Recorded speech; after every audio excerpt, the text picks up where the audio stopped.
एक बात और करनी है आपसे। और आपको पता है कुरान पाक ने कहा यहूदियों पे अल्लाह ने जिल्लत मुसल्लत कर दी है, ये जलील है, इनका कोई देश नहीं।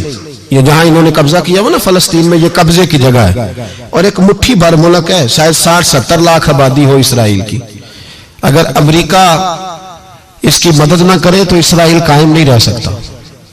और इसके गिर्द 12-14 इस्लामी मुल्क हैं। जितनी इसराइल की कुल आबादी है उतने मिस्र की सिर्फ फौज ही फौज है। इतना छोटा मुल्क और मुसलमानों को ललकारता है। मजबूरी यह है कि हम जब अमेरिका के बारे में बात करते थे तो लोग कहते थे मौलाना वो जो आपकी गाड़ी का टायर पंक्चर हुआ है वो भी अमेरिका ने कराया है, मजाक करते थे। मुझे कुछ लोग पिछले दिनों कहने लगे साहब जी आप ऐसे ही बातें करते हैं, अमेरिका का तो हमसे प्यार है। तो मैंने कहा बिल्कुल है, उस तरह का जिस तरह का बकरे का कसाई के साथ होता है और कसाई का बकरे के साथ होता है। उसे चारा भी देता है, पानी भी देता है, ताउन भी करता है, लेकिन जब वक्त आता है तो छुरी भी फेरता है। यही प्यार अमेरिका का आपके साथ। वो जल्जलों पे ताउन भी करते हैं और जब वक्त आता है तो छुरी भी फेरते हैं। बैतुल मुकद्दस मस्जिद यक्सा मामूली जगह नहीं। हुजूर ने फरमाया 3 सफर करो तो समझना हम इबादत कर रहे हैं। कौन कौन से? फरमाया अगर बैतुल्लाह जाओ तो इबादत समझ के जाना, मस्जिद नबी की तरफ जाओ तो इबादत है, और मस्जिद अक्सा की तरफ जाओ तो ये भी इबादत है। और फरमाया मस्जिद अक्सा में जिसने एक नमाज पढ़ी उसे 25,000 नमाजों का सवाब मिलेगा। और मेरे रसूल पाक ने ये वो मस्जिद है जिसके साथ मिराज शरीफ जुड़ा हुआ है। कुरान पाक ने कहा कि इस मस्जिद में सुभान अल्लाज़ी असरा बिअब्दिही लैलन मिनल मस्जिदिल हराम इलल मस्जिदिल अक्सा। मुसलमानों, कुरान कहता है कि तुम्हारे मिराज की शान रसूल पाक की मस्जिद अक्सा से जुड़ी है। जिस महबूब को रब मिराज कराए तो मस्जिद अक्सा में ला के कराए। वो जगह मामूली जगह है, वो मामूली जगह है। मस्जिद अक्सा, नबी पाक ने वहां नबियों की इमामत कराई। 17 महीने उस मस्जिद की तरफ मुंह करके तेरे और मेरे रसूल ने नमाजें पढ़ी। छोटी जगह है और पूरी दुनिया का मुसलमान इसे चाहिए शर्म से गड़ जाए।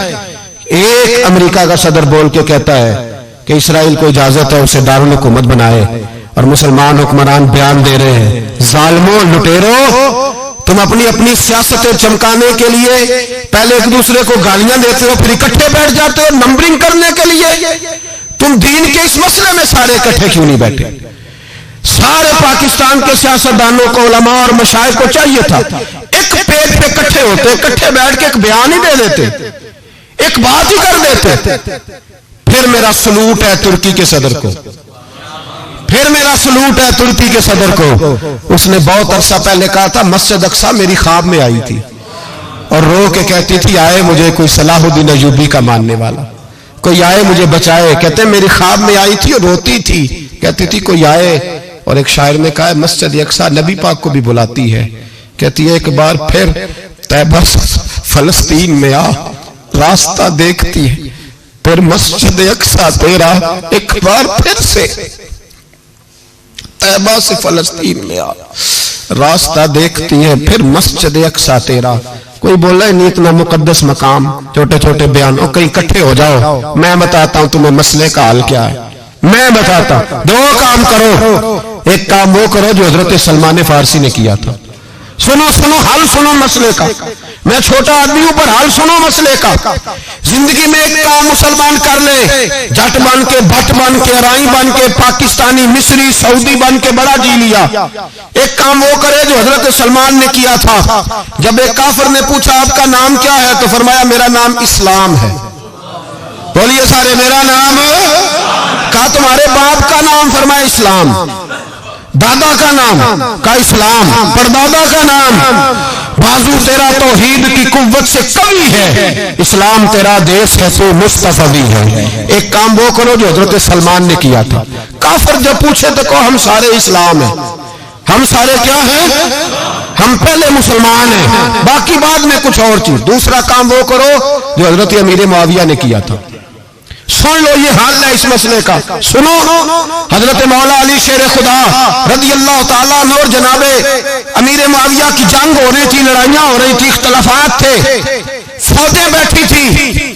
हजरत मौला अली और जनाब अमीर माविया की जंग हो रही थी, तो रूम के बादशाह ने, ईसाई बादशाह ने हजरत अली को खत लिखा कि मैं तेरे ऊपर हमला करने वाला हूं। खत लिखा ना हजरत अली को, तो जवाब हजरत अमीर माविया ने दिया। चाहिए था ना मौला अली जवाब देते, हजरत अमीर माविया बोले और बोल के कहने लगे, और रूम के कुत्ते, हम घर में जितना मर्जी लड़े, ये ना समझना तू अली पे हमला करेगा तो मैं तमाशा देखूंगा। फरमाया तो अली पे हमला कर तो सही, अली सिपा सालार होगा और अमीर माविया उसका सिपाही होगा। घर में जितना मर्जी लड़े, पर रसूलुल्लाह के नाम पे हम इकट्ठे हो जाया करते। ये रसूलुल्लाह का दीन है, उस पे हम इकट्ठे हैं, यकजान हैं। फरमाया अली सिपा सालार होगा और अमीर माविया सिपाही होगा, इकट्ठे निकलेंगे और कुफर को बताएंगे कि अगर तुम मुसलमानों की तरफ देखोगे फिर हम यकजान हैं, फिर हम बोलिए, फिर हम गुंबद खजरा के साए तले एक हैं, एक हैं, एक थे और एक रहेंगे।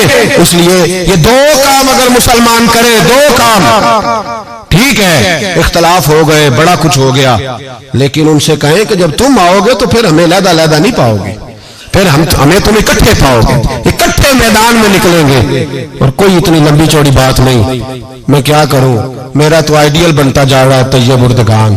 अजीब बात है ना कि उसके पास एटमी ताकत आपसे कमजोर है, आपकी तगड़ी है, उसके पास जो फौजी ताकतें हैं वो अपनी जगह पर, आपकी फौजी ताकतों का लोहा मानती है दुनिया।